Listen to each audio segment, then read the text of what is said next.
আপনাদের সেই মনের ইচ্ছা উপরওয়ালা বোধহয় কবুল করে নিয়েছেন, এবং এটি সম্ভবত এই দশকের সবচেয়ে বড় জিওপলিটিক্যাল ভূমিকম্প, যেটা এর আগে ইতিহাসে কখনো দেখা যায়নি। কারণ আসল খেলাটা হয়েছে রাতের অন্ধকারে, মাত্র 72 ঘন্টা সেই পুরো দাবার বোর্ডটাই উল্টে দিয়েছে। মাশাআল্লাহ, আলহামদুলিল্লাহ। অবশেষে ডিবির হাতে আটক হলেন জামাত আমিরের টুইটার অ্যাকাউন্ট হ্যাককারী তারেক রহমান। গত রাতে ডিবি তাকে আটক করেছে রাজারবাগ তার সরকারি কোয়ার্টার থেকে। জামাতের আমিরের আইডি হ্যাক করে আজ তারেক রহমান গ্রেফতার হয়ে সকল দোষ স্বীকার করে এবং মূল আসামি গ্রেফতার হয়ে জবানবন্দি দেয়। সরাসরি তারেক রহমানকে দোষারোপ করা হয়, তারেক রহমানও সরাসরি ফেসে যায়। জামাতের আনুষ্ঠানিক বিজয়। তারেক রহমান আনুষ্ঠানিকভাবে মিথ্যুক হিসাবে, ধান্দাবাজ হিসাবে, বাটপার হিসাবে প্রমাণিত হয়েছে। তিনি একজন পেশাদার মিথ্যুক, পেশাদার ধান্দাবাজ, বাটপার। এতদিন জানতেন তারেক খাম্বাসুর, এখন থেকে জানবেন তিনি একজন পেশাদার মিথ্যুক এবং ধান্দাবাজ। নাসিরউদ্দিন পাটোয়ারি আজকে এক কথা দিয়ে বোমা ফাটিয়ে দিলেন মতিঝিলে, যে মির্জা আব্বাসের চাঁদার ভাগ তারেক রহমান পর্যন্ত পান। প্রিয় দর্শক, হঠাৎ করে নাসিরউদ্দিন পাটোয়ারি মির্জা আব্বাসকে নিয়ে এক বিস্ফোরক তথ্য ফাঁস করলো, যেখানে তিনি বলেছেন মির্জা আব্বাস যে চাঁদার টাকা তোলে সেই চাঁদার টাকা তারেক রহমানকে পর্যন্ত ভাগ দেয়। দর্শক, আপনি কি মনে করছেন? আসলে কি কথাটি সত্যি বলেছেন তিনি, নাকি আপনি কি মনে করছেন সেটি অবশ্যই কমেন্ট করে জানিয়ে দিবেন। দর্শক, এরই সাথে সাথে জামায়াতের আমির ডক্টর শফিকুর রহমানের আইডি হ্যাককে কেন্দ্র করে এবার প্রধান আসামি যে ছিলেন তিনি গ্রেপ্তার হয়েছেন, এবং গ্রেপ্তার হয়েই তিনি বেশ কিছু চাঞ্চল্যকর তথ্য কিন্তু ফাঁস করে দিয়েছে। সেই তথ্যগুলো জানলে আপনারা আসলে থলের বিড়ালটি কে ছিল সেটি জানতে পারবেন। কে তাকে দিয়ে এই কাজটি করিয়েছিল এবং কেন করিয়েছিল সবকিছুই কিন্তু আজকের ভিডিওটি দেখলেই জানতে পারবেন। তো প্রিয় দর্শক, আমি আর বেশি কথা বাড়াবো না। এই ভিডিও শুরুতেই আপনাদের যে ভিডিওগুলোর অংশ বিশেষ দেখিয়ে শুরু করেছিলাম সেই ভিডিওগুলোর বিস্তারিত আলোচনা দেখাবো। তবে তার আগে বলি, যারা এখনো চ্যানেলটি সাবস্ক্রাইব করেননি সকলে চ্যানেলটি সাবস্ক্রাইব করে পাশে থাকা বেল আইকনটি বাজিয়ে দিবেন। আর যারা ইতিমধ্যে সাবস্ক্রাইব করে রেখেছেন তাদের সকলকে অসংখ্য ধন্যবাদ। তো চলুন একটি লাইক দিয়ে আমরা ধারাবাহিকভাবে সবগুলো ভিডিওর বিস্তারিত আলোচনা দেখে আসি। সব জল্পনা কল্পনার অবসান ঘটিয়ে জামাতের আনুষ্ঠানিক বিজয়। তারেক রহমান আনুষ্ঠানিকভাবে মিথ্যুক হিসাবে, ধান্দাবাজ হিসাবে, বাটপার হিসাবে প্রমাণিত হয়েছে। এবার তারেক জিয়াকে আমিরে জামাতের কাছে প্রকাশ্যে ক্ষমা চাইতে হবে। যদি না চান তিনি একজন পেশাদার মিথ্যুক, পেশাদার ধান্দাবাজ, বাটপার। এতদিন জানতেন তারেক খাম্বাসুর, এখন থেকে জানবেন তিনি একজন পেশাদার মিথ্যুক এবং ধান্দাবাজ। কারণ তারেক বলেছে, দেখেন খেলাটা কত সুন্দর, আল্লাহর সাহায্য এটা। তারেক বলেছেন জামাতের আমিরের এক্স অ্যাকাউন্ট আইডি হ্যাক হয়নি। যদিও হ্যাক কি, হ্যাক না হেইক না ফেক, এটা উচ্চারণ করার মতো শিক্ষাগত যোগ্যতা এই অশিক্ষিত তারেক জিয়ার নেই। তারেক জিয়া যে অশিক্ষিত এটা আনুষ্ঠানিকভাবে এবার প্রমাণিত হলো। তিনি বুঝেনই না এটা কি। যাই হোক, তিনি বলেছেন যে হ্যাক হয়নি। হ্যাঁ, এখন আমরা দেখছি যে জামাত আমিরের এক্স অ্যাকাউন্ট হ্যাকের ঘটনায় বঙ্গভবনের কর্মকর্তা আটক করেছে ডিবি। কেমন লাগে? তাহলে এখন ইউনুসের এই ডিবির বিরুদ্ধে রাজপথে নামেন তারেক, বলেন যে এই ডিবি ভুয়া, এই ডিবিকে আটক করতে হবে। এই ডিবি কেন বঙ্গভবনের কর্মকর্তাকে আটক করেছে? বিএনপি এখন এটা বলবে? এই আটকের মধ্য দিয়ে দিবালোকের স্পষ্ট আনুষ্ঠানিকভাবে প্রমাণিত হয়েছে আমিরের জামাতের এক্স অ্যাকাউন্ট হ্যাক হয়েছিল। এখন হ্যাক কারা করেছিল কি এটা তদন্তের বিষয়। এটা এই যাকে আটক করেছে এ রিমান্ডে যাবে, ভারত জড়িত নাকি ইত্যাদি ইত্যাদি অনেক বিষয় আসবে। সেক্রেটারি জেনারেলও, জামাতের সেক্রেটারি জেনারেলও আইডি হ্যাক করা হয়েছে।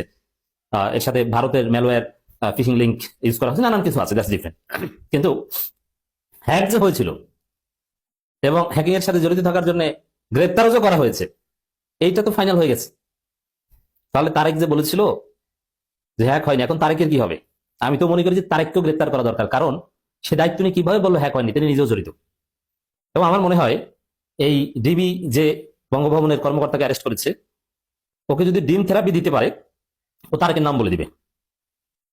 তো জামাত নির্বাচনের আগে আনুষ্ঠানিকভাবে তাদের এই প্রপাগান্ডার বিরুদ্ধে জিতে গেল। এখন এর একটা ইম্প্যাক্ট আছে। মাঝখানে ছাত্রদল নিজেদেরকে ছাত্রী হিসেবে প্রমাণিত করলো। ওরা যে মিছিল করেছিল, আমিরে জামাতকে গালিগালাজ করেছিল, ওরা কি এই জন্য ক্ষমা চাইবে? ওরা তো ক্ষমা চাইবে না, ওরা তো মূর্খ। কিন্তু তারেক যে ক্ষমা চাক, তাহলে সবার পক্ষ থেকে ক্ষমা চাওয়া হয়ে যায়।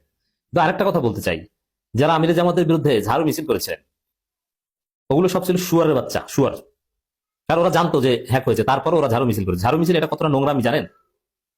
এই মিথ্যা অপবাদ দিয়ে একজন সম্মানিত রাজনীতিবিদদের বিরুদ্ধে যারা ঝাড়ু মিছিল করেছে, এখন প্রমাণিত হয়েছে ওটা ছিল মিথ্যা। এখন ওই শুয়ারগুলোর এখন কি হবে? আমরা তো আর কিছু করবো না, আমরা নারীদের সম্মান করি। সে যে না শাহবাগী নারী হলো তাকে রেসপেক্ট করি। কিন্তু ওই নারীদের স্বামী, ওই নারীদের ভাই, ওই নারীদের বোন যারা, তাদের উচিত ওদেরকে ঘরে ঢোকার আগে ঝাড়ু দিয়ে পাল্টা পিটান দেওয়া।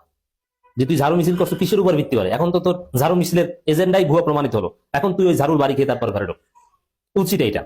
এগুলো যে কোন পর্যায়ে শুয়ার, যেগুলো আমিরে জামাতের বিরুদ্ধে ঝাড়ু মিছিল করেছে, এবার তো দেখলেন অনেক চেষ্টা করেছে। আমি এটা নিয়ে কথা বলেছি যে তারেক সর্বোচ্চ চেষ্টা করছেন ডিবিকে থামিয়ে রাখতে, যাতে নির্বাচনের আগে এই হ্যাকিং এর কুলকিনারা বের না হয়। কিন্তু না, তারেক এখানে পারেননি, পারবেন না। ওরকম অনেক কিছুই পারেন না। ভোট চুরি করে ক্ষমতা আসতে চান, এটাও পারেন না, পারবেন না, সম্ভব না। অবশেষে ডিবির হাতে আটক হলেন জামাত আমিরের টুইটার অ্যাকাউন্ট হ্যাককারী হ্যাকার সরওয়ার আলম। এই ব্যক্তি কর্মরত আছেন বঙ্গভবনে, অর্থাৎ রাষ্ট্রপতির অফিসে। তিনি সহকারী প্রোগ্রামার হিসেবে কর্মরত আছেন। শেখ হাসিনার আমলে তার নিয়োগ হয় এবং মনে প্রাণে মুজিব প্রেমে গদগদ, এবং শেখ হাসিনা পালিয়ে যাবার পরে বিএনপিকে অতিরিক্ত সুবিধা দেওয়ার জন্য জামাত আমিরের অ্যাকাউন্ট হ্যাক করে নারীদের ভোট থেকে বঞ্চিত করার জন্য এই কাজটি করেছেন। এখন প্রশ্ন আসছে ঘুরে ফিরে যে এই কাজটি কি তিনি নিজের ইচ্ছায় করেছেন, নাকি এর সাথে অন্য কেউ জড়িত ছিল? অ্যাকাউন্টটি হ্যাক করার সাথে সাথে যিনি হ্যাক করেন তিনি তো প্রথম জানার কথা।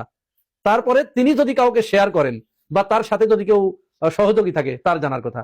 আমরা ফেসবুক পোস্ট যদি একটু অ্যানালাইসিস করি তাহলে দেখতে পাই যে সরওয়ার আলম হ্যাক করার সাথে সাথেই সবার আগে এই ব্যাপারে প্রতিবাদ করেছে ঢাকা বিশ্ববিদ্যালয়ের ছাত্র দলের যে আদু নেত্রী মানসুরা আলম। মানসুরা আলম দেখুন, এই যে একটা ছবি তার ঘুরে বেড়ায়, সাদ্দামের জাঙ্গির তলে তিনি ঘুরে বেড়াতেন, সে আবার অন্যজনকে বলে জাঙ্গির তলের লোক। যাই হোক, এই মানসুরা আলম গত রাতে ডিবি তাকে আটক করেছে রাজারবাগ তার সরকারি কোয়ার্টার থেকে।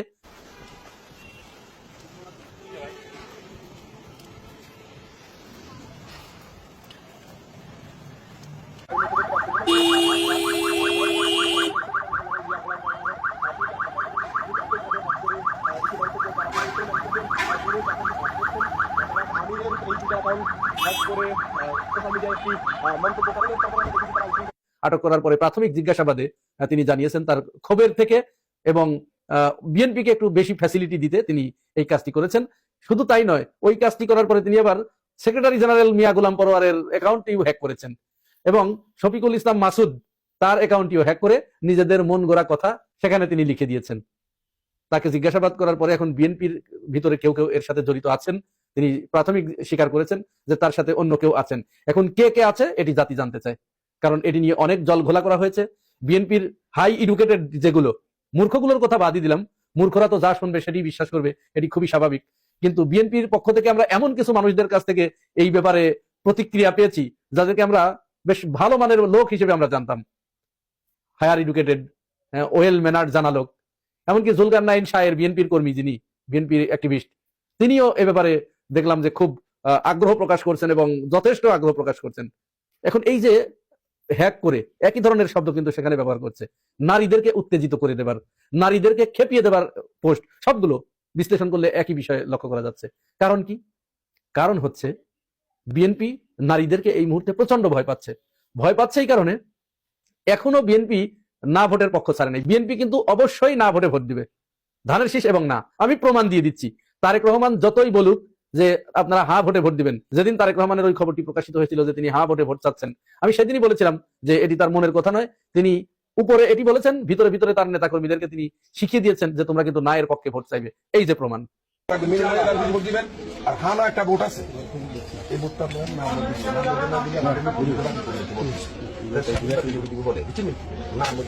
এই যে তিনি না এর পক্ষে কেন যাচ্ছেন?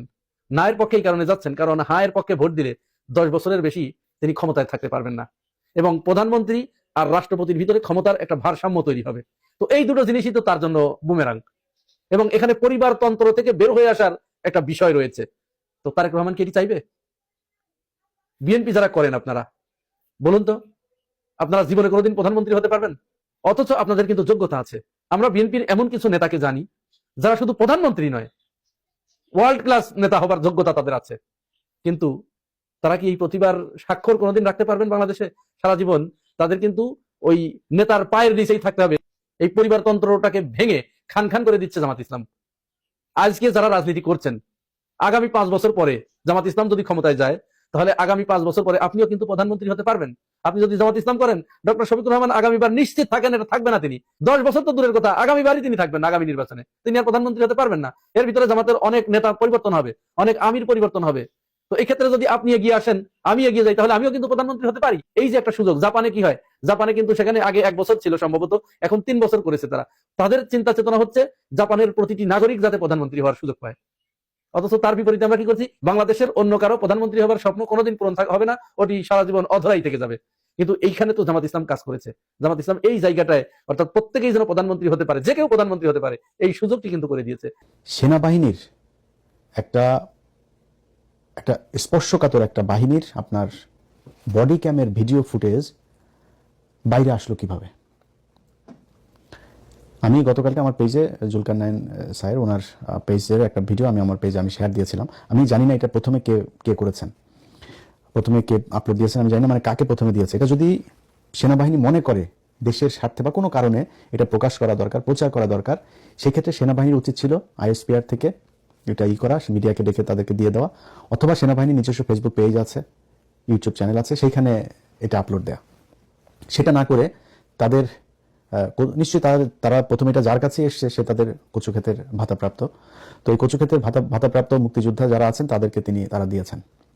এই জিনিসটা একটা খুব রহস্যজনক এবং খুবই লজ্জাস্কর একটা বিষয় যে সেনাবাহিনী এখনো পর্যন্ত সেই নোংরা রাজনীতি, শয়তানি এখন পর্যন্ত তাদের মাথার ভেতরে আছে। এই কারণে আমি আজকে মনে করলাম, তারপরে আরো কিছু বিষয় আছে যে বিষয়গুলো এখনো বলার সময় আসে না। আমি বিভিন্ন মাধ্যমে শুনছি, আমাকে গত 3-4 দিন আগে একজন ঢাকারই একজন ক্যান্ডিডেট ফোন করে বললেন যে তিনার যারা কর্মী আছেন এইসব কর্মীদেরকে একটা বিশেষ সেনাবাহিনীর একটা শাখা থেকে, আপনার সেনাবাহিনী নিয়ন্ত্রিত একটা গোয়েন্দা সংস্থা, সেটা থেকে আপনার নাম চেয়েছে, তাদের নাম সংগ্রহ করছে। তো কেন নাম সংগ্রহ করছে আমরা জানি না। যদি এরকম কিছু থাকে যে বিশেষ হবে, অভিযান হবে, সেই অভিযানে আমি কিন্তু কোনো রাজনৈতিক দলের নাম বলি নাই, কোনো একটা রাজনৈতিক দলকে তারা মাঠে যাতে তারা কাজ করতে না পারে এই জন্য তাদের লোকজনকে ধরপাকড় হবে বা কোনো দলকে সুবিধা দেবে।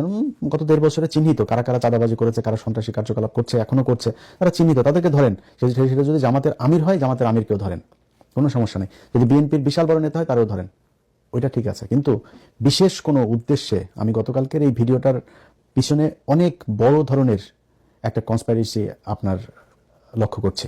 আমার সন্দেহ হচ্ছে যে তারা কিছু একটা হাসিল করার জন্য এই কাজটা করেছে। আদারওয়াইজ সেনাবাহিনীর আমি যেটা শুনলাম, এই ভিডিওটা গত আরো প্রায় মাসখানেক আগের, অনেকদিন আগে। তো সেই ভিডিওর হঠাৎ করে এসে তারপরে সেনাবাহিনী ছাড়বে এবং সেনাবাহিনীর বডি ক্যামের ফুটেজ তো আর যেখানে সেখানে পড়ে থাকে না, তাই না? এটা যে সে চাইলো আর বের হয়ে গেল, এরকম তো হইতে পারে না। তারা সুনির্দিষ্ট সুপরিকল্পিতভাবে তারা এটা প্রচার করেছে। কেন করেছে সেটা আমরা জানি না। এইটার প্রেক্ষিতে সেনাবাহিনীকে আজকে কিছু কথা বলতে চাই। দেখেন ভাইরা, আপনাদের একটা বিষয় বলে রাখি, আপনারা এই দেশের অনেক সম্মানের একটা জায়গায়, আপনাদের এই দেশের প্রয়োজন আপনাদের মানে এটা অপরিসীম, এটার কোনো শেষ নেই। মানে আপনারা ছাড়া এই দেশের সার্বভৌমত্ব টিকে থাকবে না, সম্ভব না এটা। আপনাদের জাউরামির কারণেই গেল 15 বছর এই দেশের সার্বভৌমত্ব ছিল না। আপনি নিজের সম্মান চাবেন আর শয়তানি করবেন, দুইটা একসাথে আপনি পাবেন না। হ্যাঁ, এটা আপনারা অনেক আগে থেকেই করেছেন। 111 থেকে আপনারা জাউরামি শুরু করেছেন। 111-এ আপনাদের সেনাবাহিনীর যেসব অফিসারদের সন্তানদেরকে বলতে চাই, বাবা, তোমাদের বাবা যদি নাকি তোমার বাবার যে বেতন, সেই বেতনের চাইতে যদি বেশি সম্পত্তি তোমার ঘরে থেকে থাকে, তাহলে বুঝবা তোমার বাবা চুরি করেছে। যারা 111-এর ব্যবসায়ীদেরকে ডেকে ডেকে নিয়ে তারপরে তাদের কাছ থেকে চাঁদাবাজি করেছে, এত ভাব মারার কিছু নাই। আপনারা গত 15 বছরে আপনাদের সেনাবাহিনীর অফিসারদের বউ, আপনার সেনাবাহিনীর অফিসার মেয়ে, মা, সন্তান, তাদেরকে ধর্ষণ করিয়েছেন ইন্ডিয়ান গোয়েন্দা সংস্থার লোকজনকে দিয়ে। কোথায়? এই পিলখানায়। শুধু আপনি ধর্ষণ করাই শেষ না, আপনি ধর্ষণ করানোর পরে যেই সেনাবাহিনীর অফিসাররা এটার বিচার করতে চেয়েছে তাদেরকে আপনারা গুম করেছেন, তাদেরকে গ্রেনেড হামলা মামলায় আসামি করেছেন, জোর করে চাকরিচ্যুত করেছেন, নির্যাতন করেছেন, দেশ ত্যাগে বাধ্য করেছেন। এটা আপনারা করেছেন, বিচারটা করতে দেন নাই। এরপরে কি করেছেন? সেই বিচারের পুরো অপরাধের দায় বিডিআর এর উপরে চাপায় বিডিআর এর নিরীহ মানুষগুলোর উপরে নির্মম নির্যাতন চালিয়েছেন। এটা সভ্য কোনো সমাজে, নিকট অতীতের কোনো পৃথিবীতে আজ পর্যন্ত এটা ঘটে নাই। মানুষকে জিজ্ঞাসাবাদের নামে 30 দিন 40 দিন আপনারা আটকে রেখে তাদেরকে নির্যাতন করে হত্যা করেছেন। জেলখানায় যে বিডিআর সদস্যরা গিয়েছে, যারা বের হয়েছে, তাদের অনেকের আমাকে ভিডিও কল করে দেখিয়েছে এই কোমরের মধ্যে, এই রানের মধ্যে ড্রিল মেশিন এই দিক দিয়ে ঢুকিয়েছেন, ওই দিক দিয়ে ড্রিল মেশিন বের করেছেন। সেই দাগ, সেই ক্ষত নিয়ে তারা এখনো পর্যন্ত অনেকে জেলখানায় আছে। ক্যান্সারের রোগী, মা মারা গিয়েছে, বাবা মারা গিয়েছে, আজকে আওয়ামী লীগের একজনের এই আপনার স্ত্রী মারা যাওয়ার পরে সন্তানকে নিয়ে খুবই খারাপ জিনিস। এটা খুবই মানে কি বলবো যে একটা মানে কষ্টের একটা চিত্র যে একজন মা তার সন্তানকে নিয়ে তারপর সুইসাইড করেছে। কিন্তু আপনি কি জানেন এই ছেলে এই নারীকে ছাড়া তার আরো 2-3টা বউ ছিল। এই নারীর কাছে সে আসতো না, এই নারীর সাথে তার সম্পর্ক এমনিতেই ছিল না। তার পরিবারের লোকজন ওই মেয়েকে করতো, নির্যাতন করতো। সেই নারী মারা গিয়েছে এই পারিবারিক সমস্যার কারণে।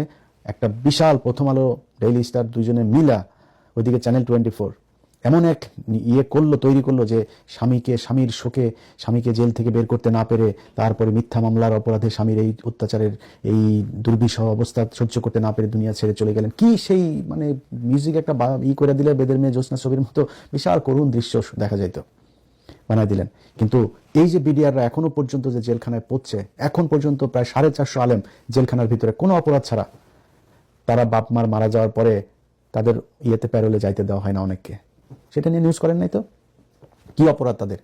এটা আপনারা করেছেন।